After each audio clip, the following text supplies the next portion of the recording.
Marissa here at the No Boss Life channel, the person bringing you a little bit closer to breaking the cycle of the rat race. So I'm super excited to be making this video today, and this is why 99% of people fail when it comes to affiliate marketing. 99%, 95%, whatever. Some people say 99, some people say 95.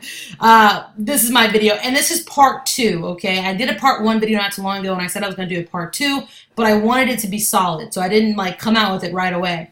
There should be a video popping up somewhere on this video you can click on to see part 1. Is really good, and I'll maybe have it in the description or in the comments. You can also click on it to watch part 1, okay? But I will do a little bit of a recap, and I will take my big old head off this screen for right now, and let's do that. So in my first part of this video, I gave 5 reasons why people fail at affiliate marketing. Number 1, which is what we're going to focus on in this part 2 as well, which is people don't know their numbers. They don't know where their traffic's coming from. They don't know, really their conversion rates and things like that, and know how to increase them, okay? Once you start kind of understanding your numbers, which I'm going to go over the start of how you do, okay, it's easier to focus on just what you're doing, how you're doing it, and what you should increase or not increase, okay?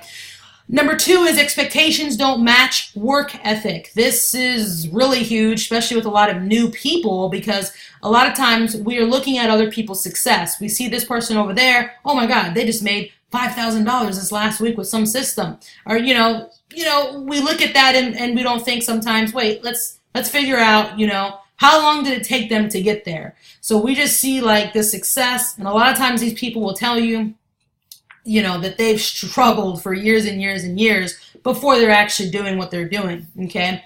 And so I think that messes with a lot of people's heads, if they're not getting results super fast and they don't work, they think they can just I don't know, not do anything and get all this money.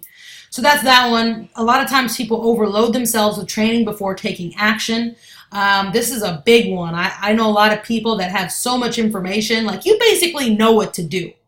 There are some people out there that you're not taking action, but you literally know everything you're supposed to be doing to be getting results. You're just not doing it because maybe you're overwhelmed, or you think you have to just keep knowing the new things and things that come out and all that. So there's that. Now the other one is working too many programs at one time. Now this is due to the big freaking cliche gimmicky thing going around right now, which is multiple streams of income, which I'm somebody that preaches multiple streams of income, but not like how everybody else says it. If you look at people who are actually, have got real multiple streams of income, guys, when you really, reverse engineer their success, they built one thing up at a time, and they usually started with 1, maybe 2 things, and they built that up before they started, going to too many things. The last one is people are a lot of times too comfortable in the rat race. As much as people are uncomfortable, hating their job, living check to check, they still get rent paid, they still get the lights turned on, they still are able to cut that internet bill back on the next month, and they're skimming by. And as much as that's very uncomfortable, people know how to get comfortable. I can't wait to make a whole video on this. So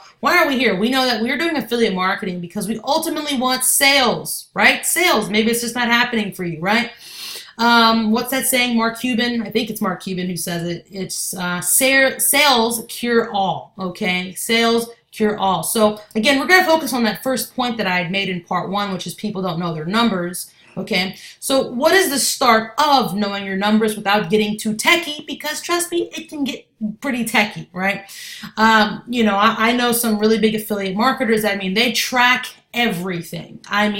They've got, they could be promoting one thing, but they've literally got 10 links, tracking all of their forms of advertising. They'll say, well, I've got a link that tracks all my YouTube marketing and that traffic. And then I've got another link that tracks all my Facebook marketing. And then I've got another link that tracks my blog. And then, my retargeting. And it just gets okay, wow. We're going to start off with the kind of the basics, intermediate, depending on how well you get at this, okay?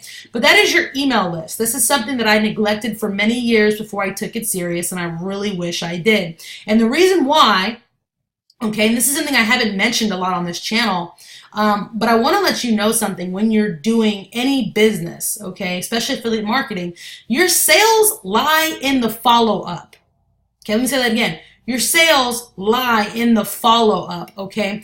Not that somebody can't go through your sales funnel the first time and buy. That definitely can happen.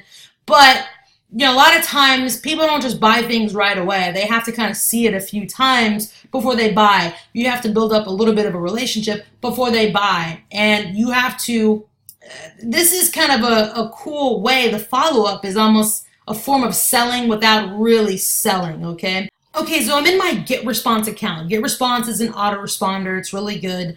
An autoresponder is where you are collecting a database of email subscribers, okay?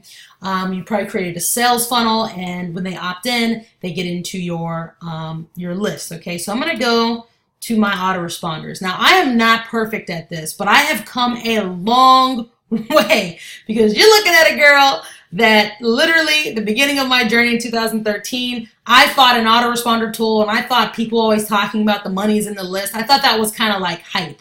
I thought they were trying to oversell an autoresponder because every time I had tried to really use one, I didn't know what I was doing, and I thought I was just failing at it, and I trashed email list after email list. I think my first list I ever like really built had like 8,000 or maybe 10,000 people. I completely deleted it. I was like, this isn't working. People aren't opening. People aren't doing anything. I was doing some things wrong is what it was.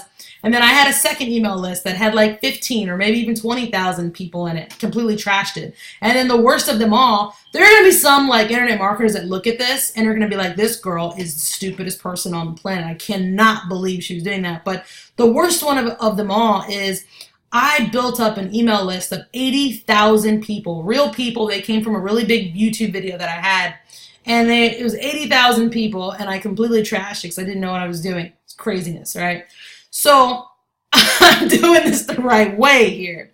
So I pulled up an email list here that I'm, nurturing and things like that, giving a lot of value and things like that. But so I've been really focusing on my autoresponder email follow-up sequence, okay? And so I'm going to just stay on this first page here. I've got 9. I think like the first 5 emails you are sending to people on a daily basis after they opt into your list are very crucial. I mean, in this area, this is when you're fresh in their mind. They kind of can remember you and everything like that. And depending on how good your emails are, you can start getting those sales coming in, okay? I don't know why it's not letting me zoom in. Usually it can, but hopefully you can see this. You want to be looking at your open rates, okay, and your click-through rates, okay? You can see these stats in GetResponse. I'm sure in Aweber or any other autoresponder, you can see these stats, okay? You want these to be at good numbers. Well, what are good numbers, right?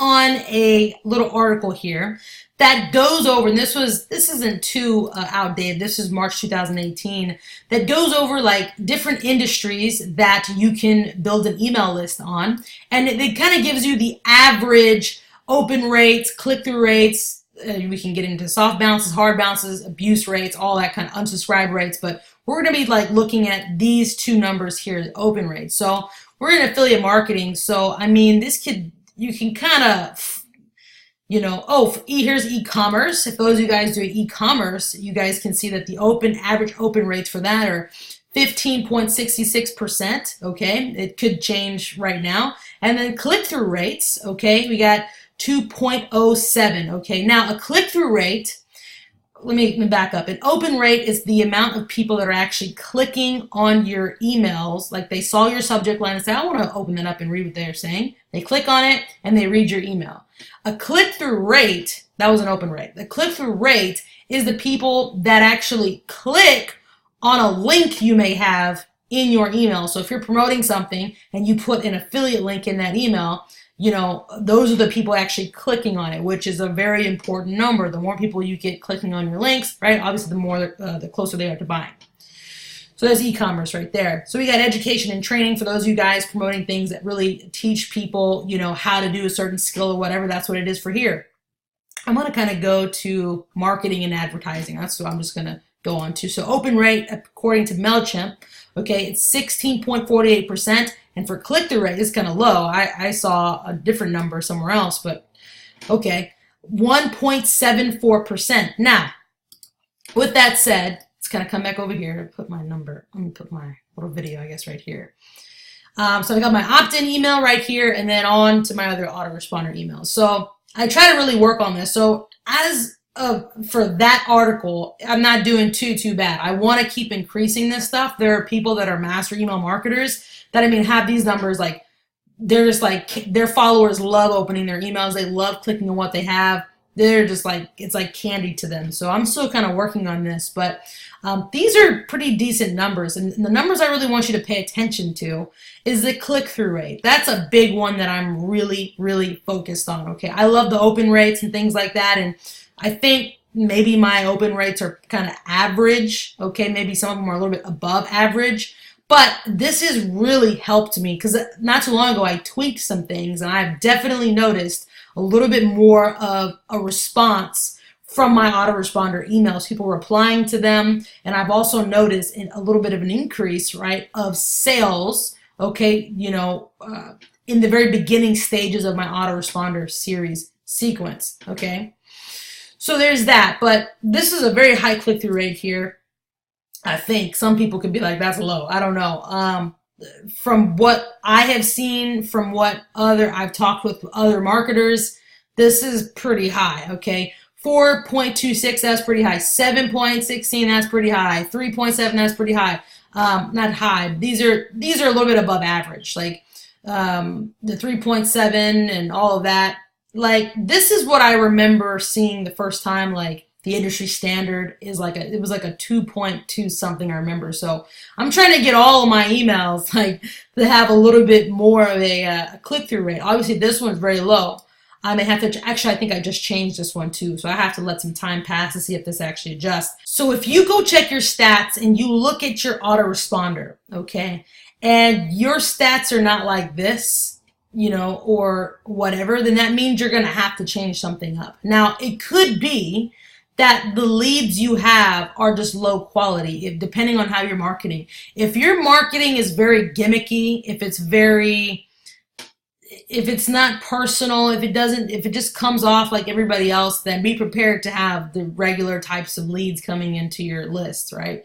But if you kind of market from the heart, if you're truly wanting to help people, if your autoresponders give people a chance to engage with you, and they realize, oh, this is a real person behind these. That's one thing I get all the time when people respond from my email autoresponders. They're like, oh, didn't know you were a real person. I just thought this was like I thought this was an automated message. And I'm like, look, it is an automated message, but I did write them. They're coming from my autoresponder tool, but there is a real person behind. People, for some reason, their minds get blown by that fact for some reason. But so if you're marketing like that, and you know, you'll have kind of a higher chance of people really taking you a little bit more serious. So this is the start, like I said, of knowing your numbers, okay? Start with your email autoresponder sequence first, okay?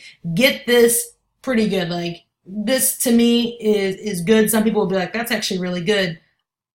I think it's good too, but I want to keep increasing it, okay?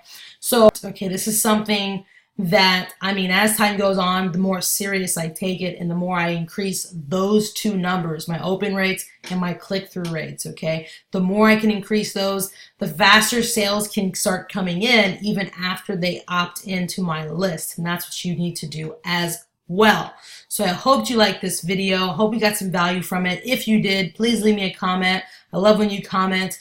Please like this video. For anyone who wants to know, okay, basically my #1 opportunity that I'm making money on a daily basis with, click the link in my video description below. You literally can scroll down and you'll see the link right there, like on the very first line of the description. Check it out. You'll be able to contact me on Facebook, send me a message, hit me up, ask your questions. I'll get back to you as soon as I can. And anyways, that's it. I'll make part 3 sometime soon. Talk to you guys later.